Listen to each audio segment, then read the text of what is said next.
O Espírito de Profecia nos diz que o povo de Deus passará por uma situação chamada de sacudidura. Esse processo é assemelhado ao movimento feito com sementes quando vão à peneira para passar pelo processo de abanar ou sacudir as sementes para que sejam limpas pela ação do vento, separando as sementes boas das sementes ruins e também da sujeira que estejam misturadas. Para compreendermos a sacudidura, temos de levar em conta 3 fatores. Primeiro, o cenário onde ocorre.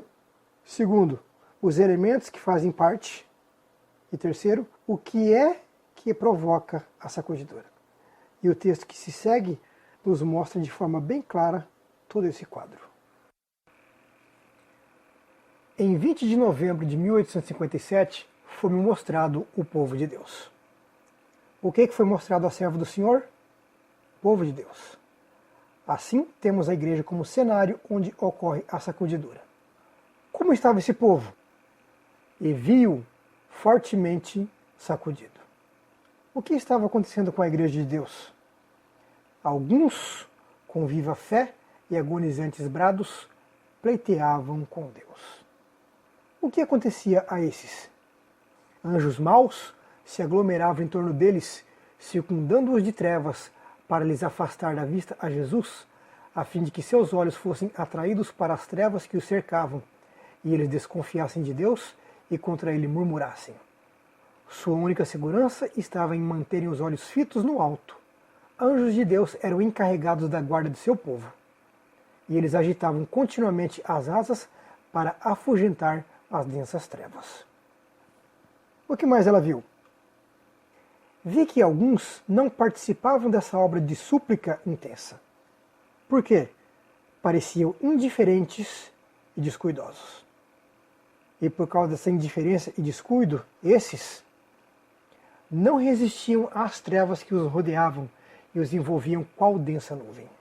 Esses que não resistiam às trevas eram envolvidos por ela de uma forma tão forte, simbolizada por uma nuvem densa, que não se esforçavam para se livrarem dela. E por isso, os anjos de Deus deixaram-nos e viu-os apressar-se em auxílio dos que lutavam com todas as energias para resistir aos anjos maus, procurando ajudar-se a si mesmos, invocando perseverantemente a Deus. Mas os anjos abandonaram os que não se esforçavam por ajudar-se a si mesmos e perdiam-os de vista. Aqueles que não se esforçavam para resistir às trevas eram então abandonados pelos anjos e simplesmente sumiam do campo de visão mostrado.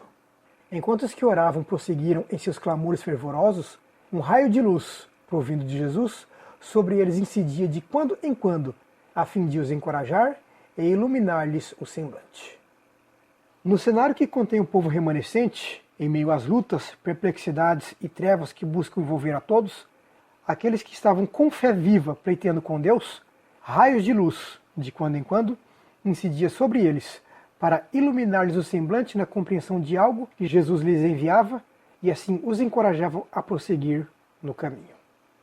Perguntei qual o sentido da sacudidura que eu acabava de presenciar e foi-me mostrado que fora causado pelo positivo testemunho motivado pelo conselho da testemunha fiel aos laodiceanos.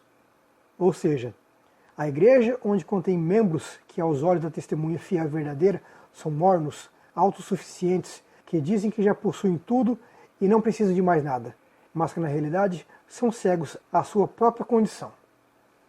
Agora, o que acontece nesse cenário é que esse testemunho terá o seu efeito sobre o coração do que o recebe, levando-o a exaltar a norma e declarar a positiva verdade. Alguns não suportarão esse claro testemunho, opor-se-lhe-ão e isto causará uma sacudidura entre os filhos de Deus. Ou seja, não são todos que aceitarão a luz enviada por Jesus. Alguns, dentro da igreja, vão se opor aos ensinos de Jesus. A profecia aponta que nos últimos dias haverá aqueles que não suportarão a sã doutrina, mas amontoarão para si doutores para lhes dizer o que fazer em sua vida religiosa. As maiores autoridades no campo da doutrina e profecia teriam a preeminência que só Cristo deve ter. Os mestres em divindade explicariam quem e o que é Deus, deixando de lado a sua autorrevelação através das páginas sagradas. Mas nesse mesmo cenário, haverá aqueles que o que importa Antes é ouvir e obedecer a Deus do que aos homens. Por que então a sacudidura? O testemunho da testemunha fiel não foi atendido nem pela metade. O solene testemunho da qual depende o destino da igreja foi subestimado, se não rejeitado por completo. Esse testemunho tem que operar arrependimento profundo, e todos os que de fato o receberem obedecer-lhe-ão e serão purificados. Mensagem escolhida, volume 3, páginas 59 e 60. Aqueles que aceitarem o testemunho de Jesus passarão por um profundo arrependimento. Isto os fará serem obedientes a Deus e assim alcançarão a purificação de suas almas. Já sabemos que a sacudidura ocorre no ambiente da igreja, onde se apresentam duas classes de adoradores. Muitos então têm perguntado: o que é que causa a sacudidura entre o povo de Deus? Muitos procuram um evento dentro da igreja como sendo o motivo que causará a sacudidura. Mas a sacudidura não é um evento específico. Outros procuram definir um tema para ela, tais como: é a alimentação que causa a sacudidura? Não. Seria o vestuário? Não. Seria a música? Também não. Seria a doutrina? Também não. Seria a profecia? Absolutamente não. Seria a forma de adoração ou ao Deus que se adora? Também não. O que causa sacudidura então? É a indiferença e o descuido por parte de alguns que gera oposição ao claro testemunho da testemunha verdadeira relacionados a esses pontos e tudo o que os envolve. O que é oposição? É estar contrário ao claro testemunho dado. E se o claro testemunho de Jesus é luz para aqueles que se salvam, ao contrário, são trevas para aqueles que se perdem. Em um aspecto geral, esse quadro é uma repetição de o que aconteceu com Caim e Abel. Um decidiu obedecer e o outro desobedecer ao que o Senhor lhes pedia. O Espírito de Profecia nos diz que a história de Abel e Caim se repetirá em nossos dias.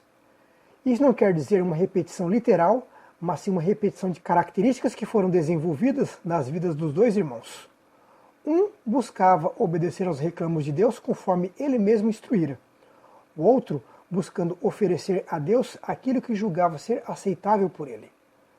Não temos de oferecer sacrifícios literais hoje em nossos dias, como nos dias de Abel e Caim. Deus hoje espera que seu povo lhe ofereça uma adoração racional, que saiba dar as razões da fé no que se relaciona à doutrina e profecia.